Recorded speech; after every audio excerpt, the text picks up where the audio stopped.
every Friday the 13th movie ranked. What's your favourite?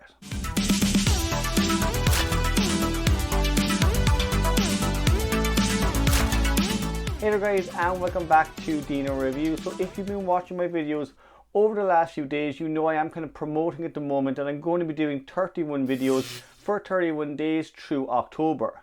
So we started things off yesterday with a review of Scary Stories in the Dark, and today we are ranking the Friday the 13th series. So if you haven't already guys, pop on your notification bell just so you don't miss a video. And if you don't already guys, subscribe to the channel just so you'll see all the content coming up in October. With all that said though, let's get straight into our ranking. Coming in at 12th place is Jason Goes to Hell, the 9th entry in the Friday the 13th series. So for me guys, I'm not a huge fan of this movie, particularly just because it's so different and so bizarre compared to the rest of the series. Jason in particular, you know, Jason Voorhees isn't really in this one. If anything, he's more of a deadite or an alien this one. He kind of goes around and takes over the bodies of different people. So even the character himself, he doesn't look like Jason Voorhees. He doesn't really have on that classic hockey mask except for the start of the movie. There's a lot of issues with this one. The Voorhees family as well, I'm not a huge fan of that plot point. I get what they were doing. They wanted to introduce kind of a sister storyline, but honestly I did like what we had with the Voorhees up until that point. Lastly guys, I will say the kills in this one are actually some of my favorites. My favorite kill in the entire franchise is actually in this movie. There's a lot of blood, guts and gore, but honestly it can't really save the movie from being the disaster that it is. Next up is Jason Takes Manhattan. So this one is the 8th entry in the series, and originally was kind of billed as this big movie where Jason Voorhees goes to New York. Now when they actually did the film itself, the budget really wasn't there, so they did the first 2/3 of the movie on a ship, and the last act is actually when we get to New York. And because of that, it does definitely damage the movie. It's not as great as it could have been, but I do have other issues with the movie. Kane Hodder in particular, some people absolutely love Kane Hodder in the role of Jason, but I just don't like him in this one. As well as that, just the character of Jason, he kind of teleports throughout the ship, and it doesn't really make a lot of sense throughout the movie. He constantly kind of appears in different places, scene after scene, and it doesn't really add up. I'm also not a big fan of the plot point in this one. The kind of young Jason as well looks very bizarre and very strange. There's a lot of strange issues with this one. I'm just not a fan of it. Coming in 10th place is Friday the 13th Part 5. So this one of course is famous for not actually having Jason Voorhees in it. Spoiler alert, the killer itself is Roy. Now this one, I will say guys, I enjoy watching this one. It feels like all the other Friday the 13th movies. It definitely has some great kills. It has some really fun characters, but it is definitely let down by Roy being revealed as the killer. Positives for this one are definitely the kills. I do think they are quite creative, but just the characters, the storyline, none of it really jumps off the screen at you. All in all, this one is kind of just very similar to the other Friday the 13th movies that came before it. There's nothing original or unique about this movie to kind of set it off from the others. Next up we have Jason X, where we have Jason going to space. Now this one guys, it is definitely a guilty pleasure, but I do enjoy watching it. What I like about this movie is it's a fun campy movie. The CGI and the effects definitely don't hold up today. They honestly kind of look like something out of a PlayStation 2 game. They don't really work too much today, but at the same time I like the characters, I like the storyline, and particularly I love Uber Jason. I think the look of Uber Jason is brilliant in this one. They got that absolutely right, and I always kind of wanted a sequel to that film. Kane Hodder in this one is absolutely brilliant. His presence alone works for the movie. As I said, I'm not a huge fan of Kane Hodder's, but I do really enjoy him in this movie. Kills in this one as well are also quite fun, just because they are in space. The effects and the kind of different ways Jason takes people out are really unique and really creative. After that, we got the Friday the 13th remake. For me, this one kind of has everything you'd want from a Friday the 13th movie. If anything, it's more of a remake of the first 4 movies in the series. Jason in this one, yes, he does kind of run, and that does kind of take you out of it slightly, but honestly I enjoy Jason in this one. There's something rugged and brutal about him in this one that actually makes him a little bit scarier compared to the entries that had come before it. As well as that, the body count in this one is huge. Jason takes out a lot of different kids throughout the movie, and once again he does a really fun gory ways. I really enjoy this one. There's a lot going on with the movie. We kind of get two separate storylines, but I like the special effects. I love the practical effects in this one, and I really do enjoy the story. You don't really know what's happening. Even the last act of the movie, one of the main characters gets killed off and you don't really see it coming. Next on my list is Friday the 13th Part 7, A New Blood. So I know with this one, a lot of people kind of have a love-hate relationship with it. For me, honestly, I actually watched this one quite a lot growing up, so I've always liked this one a lot. The movie centers around a character called Tina who actually kind of has telekinesis powers. So if you imagine Carrie, and she takes on Jason. It is an interesting movie, you know, they definitely bring a supernatural elements in, but it's also great to see a character who can actually stand toe to toe with Jason. This is also Kane Hodder's first performance as Jason. I like the look of Jason in this one. You know, I do prefer him in Part 6, but in this one, you know, he's definitely bigger, he's definitely bulkier, and you can kind of see his rib cage and his bones sticking out at times. This is because of the last movie where he was kind of under Camp Crystal Lake, and it just kind of shows that during every movie, Jason is slowly deteriorating. Taking 6th place is Freddy vs. Jason. For me, this is probably the best versus movie we ever actually got. It is miles better than things like Alien vs. Predator because it gives us everything we want from Freddy and Jason. Both characters go head to head and they really battle to the death. It's non-stop action, non-stop carnage, and it also has really good characters from both Friday the 13th and A Nightmare on Elm Street. Most of the movie, yes, is definitely based in Elm Street, but I do like how they bring it back to Camp Crystal Lake towards the end of the movie. But of course, the big stars of the movie are Freddy and Jason, and they do everything you want on screen.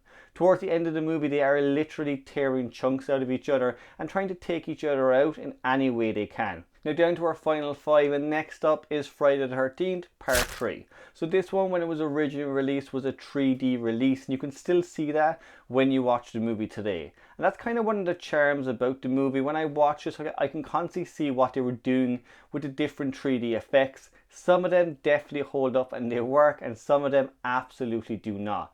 There are some dodgy 3D moments in here for sure, but I like what they were doing. The kills in particular are all extremely creative. What I like about this one as well, it definitely has a feel, for me anyway, of Halloween 2. We get Jason in this one where he kind of stalks people more. We don't see him for quite a bit of the movie. He definitely takes his time.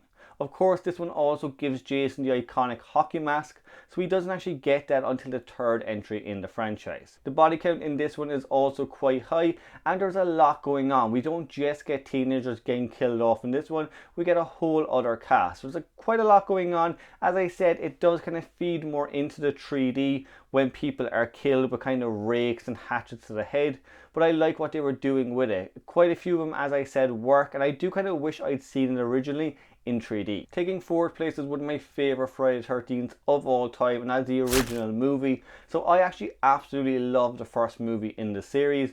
Now it is famous for not having Jason Voorhees as the killer. Instead we have Mrs. Voorhees, and for me she's one of the best killers in horror history. Her interactions with Alice and just kind of her whole reveal of being Jason's mother and her kind of slow descent into madness is really bizarre but really great to watch on screen. The counselors in this one also are probably one of the most likable and relatable bunch of counselors we've actually seen in Friday the 13th. I do enjoy them in this one. Of course we get Kevin Bacon kind of starting off in this. We get Alice. There's a lot of great counselors and you really do kind of enjoy when you see them on screen. With a lot of the Friday the 13th movies, the characters come on screen and you kind of just wait for them to get killed off. I didn't get that with the original movie. I enjoyed spending time with the characters and seeing what was going to happen. The kills throughout this one, again, they are creative, they're fun. The practical effects are also brilliant for the first movie in the series. There's nothing too over the top with movies that came after it, but I do still enjoy them in this one. The story as well, the way it kind of unfolds and we don't know who the killer is. Anytime we see the killer in this movie, it is done through a POV shot, which I thought was quite fun because you're constantly wondering who the killer could be. Now the big twist, of course, is the killer is not even a member of the cast up until that point. So when that does come along, you are shocked, you're surprised, and you get that great backstory of Jason Voorhees and his mother. Down to the final 3, and taking 3rd place is Friday the 13th Part 2. So Part 2 is probably most people's favourite one in the series, or at least it's up there in their top 5. Particularly because of Ginny, the final girl in this movie. She's one of the best, if not the best final girl in Friday the 13th. So she really takes on Jason, and what she actually does is outsmarts him. There's a great sequence in the movie where she kind of puts on Pamela Voorhees' jumper and pretends to be the mother of Jason. She kind of convinces him to drop his weapon, and I just thought that was quite interesting and quite fun to see on screen. Again, with these characters in horror movies, a lot of the times they are being chased or running from here to there before someone steps in and saves the day. Instead, Ginny kind of took that into her own hands. We hadn't seen that too much in horror movies up until that point. Even with Halloween, we had Dr. Loomis kind of saving Laurie Strode, so I enjoy that with the movie. I enjoy her character and just how strong she actually is against Jason. Of course, this is also the first introduction we get to Jason Voorhees, and he is much different than any other time in the series. Just like the remake, he's a bit more rugged, he tends to run here and there, and he has a bag on his head, so he doesn't have the famous hockey mask, but still at the same time he is just as scary. This movie for me is definitely one of the scariest in the series. It has a lot of really cool jump scares and just a lot of really cool intense moments. Now on to second place, and honestly I went back and forth with these two movies quite a bit, but I'm going to give second place to Friday the 13th Part 4. This movie has a lot going for it. In particular, it has the introduction of Tommy Jarvis. We also have the cast in this one. It's probably one of the best set of counselors again that we had gotten, and we have a great Jason. Jason as well is kind of finally fully realised in this movie. With the first four, they didn't really know what they were doing with the character, but I do think with this one, they finally got him right. We also get a family introduced in this one, and I actually enjoyed that. I thought it was quite different. We had teenagers in one house partying, and we had Trish and her brother Tommy and her mother in a house across the street. And that just added a little bit more characters, but I liked that we had that plot point. There was a lot going on in this movie. We also had a character looking for his sister who had died in a previous movie. We had Tommy Jarvis, who really the audiences could identify with quite a bit. So he was a kid who was obsessed with horror movies. He loved making horror masks, and I think for horror fans they immediately loved that character. The character does stick around for a couple more sequels in the series, and this is why. It's because of his character in Part 4. We also get a great scene in this movie where Jason's face gets revealed, and I love that scene. It hasn't really aged at all. It still looks quite cool. Of course it is practical effects, but it holds up today. The kills in this one are also quite brutal. There's a lot going on in the movie. Now I know at the time the MPA actually butchered the movie quite a bit, and they actually cut out quite a lot of the gorier details of the movie. I am still kind of hoping someday we get that, but even at that, when you watch the movie, it still holds up. You still see those gory scenes. Unfortunately, you don't stay with them for too long, but you kind of see where they were going. Now this was actually meant to be the last movie in the series. That's why we don't get Jason in Part 5, and if it was the last movie in the series, they honestly would have gone out with a bang. With the original 4 movies, that is by far the best, and when you're watching you can see why. It is gory, it's brutal, but we also get a brilliant Jason Voorhees, and we get his arch nemesis in Tommy Jarvis. And finally, coming in first place is Friday the 13th Part 6, Jason Lives. So there's a lot going on in this movie in particular, but it is by far my favourite in the series. We have the return of Tommy Jarvis, so he is in Part 4, 5 and 6. But this is definitely my favourite version of the character. We also get zombie Jason in this one, so he kind of gets resurrected because of Tommy Jarvis. But I just love the look of Jason, the kind of zombie prosthetics they have on him. There is something unstoppable about him in this one as well. If you look at the last few movies, Parts 1 to 5, he is very much a human character. With this, you know, he is more supernatural, he's a zombie. There doesn't really be a way to kill him. Anytime you stab him, anytime you try to take him out, it doesn't really affect him. The movie as well has a lot of comedy in it, which I did enjoy. You look at movies like Scream and a lot of the horror movies from the 90s, they did lean heavily into comedy. Friday the 13th Part 6 actually did that first. A lot of characters in this movie, they are aware of horror movies. It is a lot more meta compared to 80s slasher films, and the characters are also really likeable. I also like Megan, our final girl in this one. Again, she is quite different than what had come before her. She's quite tough, she's quite feisty through the movie. She kind of has this back and forth romance with Tommy, and she really tries to take Jason on. What I like particularly though with this movie is it feels like an actual Friday the 13th movie. We get camp children coming to the camp, we get camp counselors, all the kind of stuff I wanted to see in Friday the 13th for a lot of years. It's surprising that we didn't actually get any camp children in Friday the 13th until the 6th entry in the series. And it was fun just to see kind of children interact with Jason and to see what that was actually like, because as a child that whole scenario would be terrifying. The effects and the kind of action are also upscaled hugely in this movie. There's a lot more going on compared to the last few entries. We got bus crashes, we got explosions. Even the last act of the movie has Jason and Tommy surrounded by fire in Camp Crystal Lake. The kills as well are quite gory. We get decapitations, we get people's heads getting crushed and people getting folded in half. So I liked all that kind of sense of it, again with the comedy tone coming in. It wasn't too graphic, it wasn't too gory, it was just good slasher fun. But guys, that's just my own personal ranking of the Friday the 13th series. As always guys, if yours are different, let them down in the comments below.